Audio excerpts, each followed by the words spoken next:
When most people think about the Vietnam War, they picture chaos, jungles, protests, helicopters, and tragedy. It's one of the most talked about wars in modern history, and one of the most misunderstood. Today, we're breaking down 8 of the biggest myths about the Vietnam War, and looking at the truth that's been buried under 50 years of politics, pop culture, and pain. 1. The US lost every battle in Vietnam.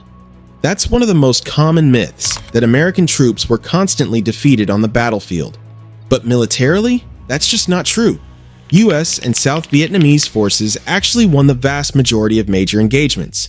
They were better equipped, better trained, and had overwhelming firepower. But what they couldn't win was hearts and minds. The US measured success by body counts and bomb tonnage, not by control or stability. And that's where the disconnect happened. You can win every battle and still lose a war if your strategy doesn't connect to the people or the politics on the ground. 2. Vietnam veterans were hated and spit on when they came home. You've seen it in movies. The soldier stepping off the plane, greeted by angry protesters. It's a powerful image, but it's almost entirely a myth. Historians have looked for actual evidence of that happening, and they found almost none.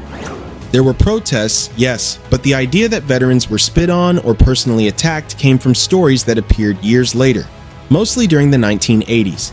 In reality, most veterans came home to something worse than hatred. They came home to silence. No parades, no recognition, and very little help for physical or psychological wounds. It's not that America hated its soldiers. It's that it didn't know how to face the war it lost. 3. The draft sent only the poor to Vietnam. This myth feels true because, yeah, the draft system was unfair. College students could delay service, and that mostly helped middle and upper class men. But the idea that only the poor fought is inaccurate. About 2/3 of those who served in Vietnam were volunteers. They came from every background, though the burden did fall heavier on working class Americans. It's more complex than rich people got out.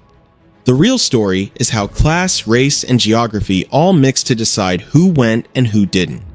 If you lived in a small town in the South or Midwest, you were far more likely to end up in uniform than someone in college in New York or California. 4. The Tet Offensive was a US military disaster. Now, this one's fascinating. The Tet Offensive in 1968 looked like chaos, a massive coordinated North Vietnamese attack across South Vietnam. On television, it seemed like the entire US military had been caught off guard. But on the ground, American and South Vietnamese troops crushed the offensive within weeks. North Vietnam lost tens of thousands of soldiers. Militarily, it was a defeat for them. The problem was perception. Back home, Americans had been told the war was almost over, and suddenly, the enemy was everywhere. So even though the US won the battle, it lost something bigger: public trust. Tet was a military victory and a political catastrophe. 5. The US went to Vietnam to stop communism. That's what the speeches said, but the reality was more complicated. American leaders weren't terrified of Vietnam turning communist. They were terrified of looking weak in front of the world.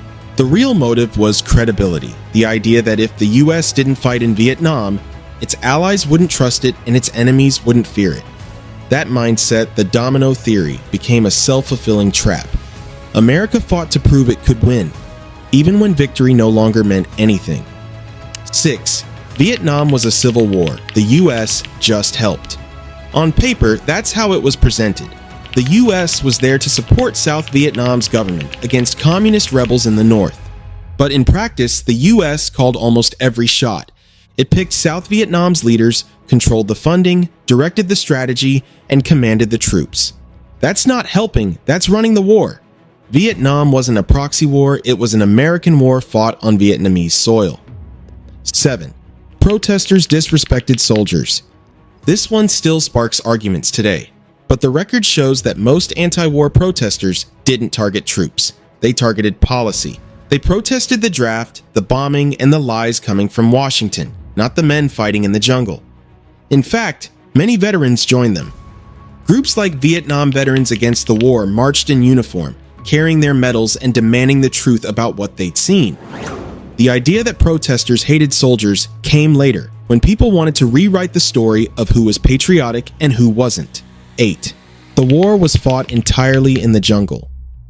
Movies love this one, the green forest, the traps, the endless rain, but Vietnam was a diverse battlefield.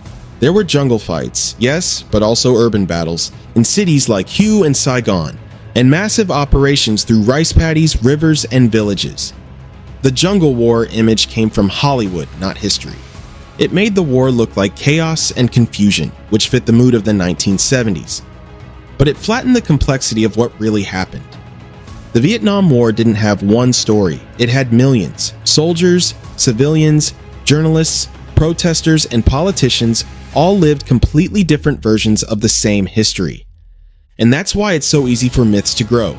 Because myths are simple, and the truth is messy.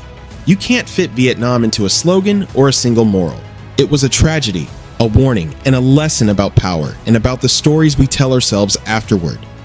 The myths make it easy, but history never is.